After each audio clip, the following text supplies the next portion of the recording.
नमस्कार। आज देश की तमाम फटाफट खबरों में आपका स्वागत है।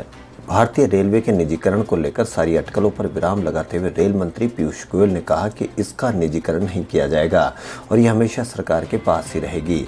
लोकसभा में रेल मंत्रालय के 2021-22 के डिमांड्स फॉर ग्रांट पर गोयल ने कहा कि हमारा प्रयास है कि भारतीय रेलवे देश के भावी विकास का इंजन बने। भारतीय जनता पार्टी नेतृत्व ने पार्टी सांसदों से कोरोना टीकाकरण केंद्र और वहां की व्यवस्था के बारे में जानकारी मांगी है। बीजेपी अध्यक्ष जेपी नड्डा ने सभी सांसदों को निर्देश दिया है कि वे जल्द से जल्द इसकी सूचना दें। सांसदों से कहा गया है कि वे अपने संसदीय क्षेत्र में पड़ने वाले टीकाकरण केंद्रों की संख्या बताएं। इसके साथ ही इनमें से कितने केंद्रों का उन्होंने दौरा किया और कितने टीकाकरण केंद्रों पर लोगों की मदद के लिए हेल्प डेस्क बनाई गई है, इसकी जानकारी भी दे। सांसदों से कहा गया है कि उन्हें इस बारे में पार्टी के वरिष्ठ नेताओं डॉक्टर अनिल जैन और वी सतीश ने विस्तार से जानकारी दी है। कोविड-19 के बढ़ते मामलों पर काबू पाने के लिए गुजरात सरकार ने मंगलवार को 4 बड़े शहरों में रात का कर्फ्यू 2 घंटे के लिए बढ़ाने का निर्णय लिया है। एक सरकारी बयान में बताया गया है कि अहमदाबाद, वडोदरा, सूरत और राजकोट में अब रात के 10 बजे से लेकर सुबह 6 बजे तक कर्फ्यू लगा रहेगा। पहले रात 12 बजे से सुबह 6 बजे तक का कर्फ्यू लगाया गया था। बयान के अनुसार मुख्यमंत्री विजय रूपाणी की अगुवाई में कोरोना वायरस कार्यबल ने मंगलवार को अपनी कोर समिति की बैठक में यह निर्णय लिया। केंद्रीय वित्त मंत्री निर्मला सीतारमण ने भरोसा दिलाया कि देश के सभी बैंकों का निजीकरण नहीं किया जाएगा। जिन बैंकों का निजीकरण होगा उनके सारे कर्मचारियों के हितों की रक्षा की जाएगी। सरकार ने बजट में 2 सरकारी बैंकों के निजीकरण का ऐलान किया था, हालांकि उनके नामों की घोषणा अभी नहीं की गई है। वित्त मंत्री सीतारमण का यह बयान ऐसे वक्त आया जब बैंकों के निजीकरण और विनिवेश संबंधी अन्य फैसलों के विरोध में बैंक कर्मचारी 2 दिन की हड़ताल कर रहे हैं। यह हड़ताल यूनाइटेड फोरम ऑफ यूनियन के तले हो रही है। इसमें 9 बड़ी बैंक यूनियन शामिल है।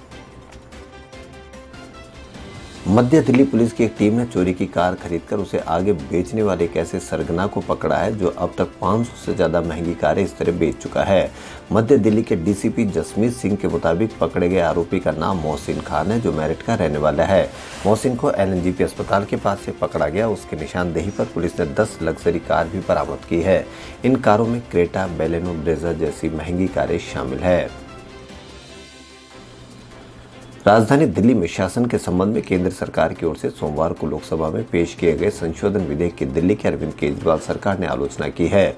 केजरीवाल सरकार का कहना है कि केंद्र में सत्ताधारी भारतीय जनता पार्टी इस विधेयक के जरिए राजधानी दिल्ली में पिछले दरवाजे से सरकार चलाने की कोशिश कर रही है।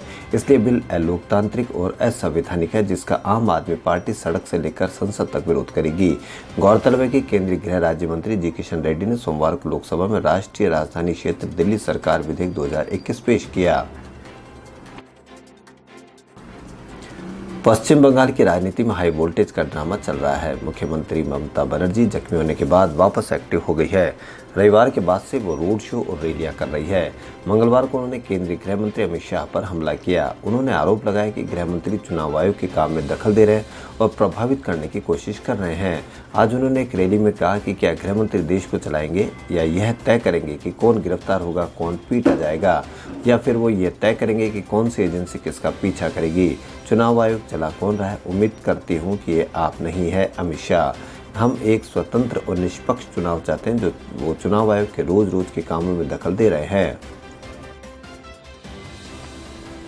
अंतर संसदीय संघ के अध्यक्ष दुआर्ते पचेको इन दिनों भारत दौरे पर है। संसद में आईयूपी अध्यक्ष दुआर्ते पचेको का जोरदार अभिनंदन किया गया। इस मौके पर लोकसभा अध्यक्ष ओम बिरला ने कहा कि हर देश को अपनी संप्रभुता है और किसी देश के अंदरूनी विषय या उसकी संसद में बने कानूनों पर अन्य देशों की संसद में चर्चा नहीं होनी चाहिए। लोकसभा सचिवालय के अनुसार बिरला ने पचेको से कहा कि हर देश की अपनी संप्रभुता, इसको मद्देनजर रखते हुए आवश्यक है कि किसी देश के अंदरूनी विषयों या उसकी संसद में बने कानूनों पर अन्य देशों की संसद में चर्चा नहीं हो।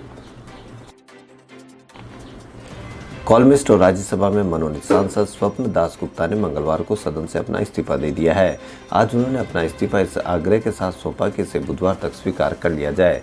दरअसल भारतीय जनता पार्टी ने उन्हें पश्चिम बंगाल विधानसभा चुनाव के लिए टिकट दिया है, लेकिन चूंकि वो वर्तमान में राज्यसभा में मनोनीत करके भेजे गए हैं, ऐसे में तृणमूल कांग्रेस ने इसकी संवैधानिकता पर सवाल उठाया था। ऐसे में अब उन्होंने अपने पद से इस्तीफा दे दिया है। लेकिन इसमें एक पेचीदगी यह भी है कि कोई भी मनोनीत सांसद 6 महीने के भीतर ही पार्टी में शामिल हो सकते हैं। प्रधानमंत्री नरेंद्र मोदी की अध्यक्षता में मंगलवार को केंद्रीय मंत्रिमंडल की बैठक हुई। बैठक के बाद वित्त मंत्री निर्मला सीतारमण और केंद्रीय मंत्री प्रकाश जावड़ेकर ने एक प्रेस वार्ता में बैठक में लिए गए फैसलों के बारे में जानकारी दी। वित्त मंत्री ने बताया कि बैठक में फैसला लिया गया है कि एक नया राष्ट्रीय बैंक बनाया जाएगा जो इंफ्रास्ट्रक्चर और विकास संबंधी कार्यों के लिए राशि जुटाने का काम करेगा। कैबिनेट ने अरुणाचल प्रदेश और सिक्किम में संचरण और वितरण को मजबूत करने के लिए 9,129 करोड़ रुपए के संशोधित लागत अनुमान को भी मंजूरी दी। दिन भर के उतार चढ़ाव के बाद आज सप्ताह के दूसरे कारोबारी दिन यानी मंगलवार को शेयर बाजार मामूली गिरावट के साथ बंद हुआ।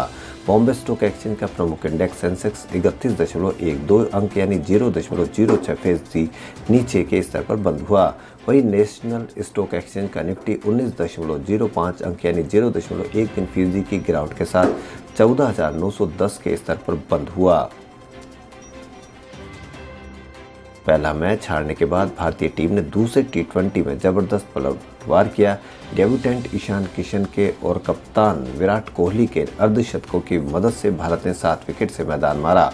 मेजबान टीम ने 165 रन के लक्ष्य को 17.5 ओवरों में 3 विकेट खोकर पा लिया।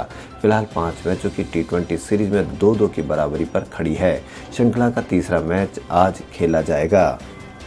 नरेंद्र मोदी स्टेडियम में तीसरा मुकाबला जीतकर दोनों ही टीम बढ़त भी लेनी चाहेगी। पहले आए दिन रेल दुर्घटनाओं में यात्रियों के घायल और मृत्यु होने की सूचना आती रहती थी, लेकिन पिछले 2 वर्षों में मार्च 2019 से मार्च 2021 तक एक भी यात्री की रेल दुर्घटना में मौत नहीं हुई है। रेल मंत्री गोयल ने कहा कि सुरक्षा पर इतना अधिक जोर दिया गया है कि 2 वर्ष में एक भी यात्री रेल हादसे में हताहत नहीं हुआ है। लोकसभा में रेल मंत्रालय के नियंत्रणाधीन अनुदान मांगे 2021-22 पर चर्चा पर जवाब देते रेल मंत्री ने कहा कि 2 वंदे भारत एक्सप्रेस शुरू हो गई है। एक दिल्ली से बनारस जाती है तो दूसरी वैष्णो देवी जाती है। राजयोगिनी दादी रतन मोहिनी को अंतर्राष्ट्रीय ब्रह्मा कुमारी संस्थान का स्पिरिचुअल हेड बनाया गया है। ब्रह्मा कुमारी संस्थान की प्रबंधन समिति ने यह फैसला लिया है। इससे पहले राजयोगी दादी रतन मोहिनी संस्थान की अतिरिक्त मुख्य प्रशासिका के तौर पर पदस्थ थी। बता दें कि राजयोगिनी दादी हृदय मोहिनी के देहांत के बाद राजयोगिनी दादी रतन मोहिनी को यह पद दिया गया है। ब्रह्मा कुमारी संस्थान की प्रबंधन समिति के सदस्य और सूचना निदेशक वी के करुणा ने बताया कि दादी रतन मोहिनी को अंतर्राष्ट्रीय ब्रह्मा कुमारी संस्थान का स्पिरिचुअल हेड बनाया गया है। फिल्म कामगारों की सबसे बड़ी संस्था federation of western India cine employees ने मंगलवार को फिल्म अभिनेत्री गौहर खान को 2 महीने के लिए बहिष्कार कर दिया। ऐसा इसलिए किया गया क्योंकि गौहर खान ने कथित रूप से कोरोना संक्रमित होने के बावजूद शूटिंग में हिस्सा लिया और पूरी यूनिट को खतरे में डाला। इस मामले में गौहर के खिलाफ आपराधिक मामला दर्ज हुआ है। हालांकि मंगलवार को कुछ लोगों ने गौहर खान को इस मामले में क्लीन चिट देने की कोशिश भी की है। खबरों फिलहाल इतना ही। यदि आपको हमारा चैनल पसंद आए तो लाइक, सब्सक्राइब और शेयर अवश्य करें। धन्यवाद।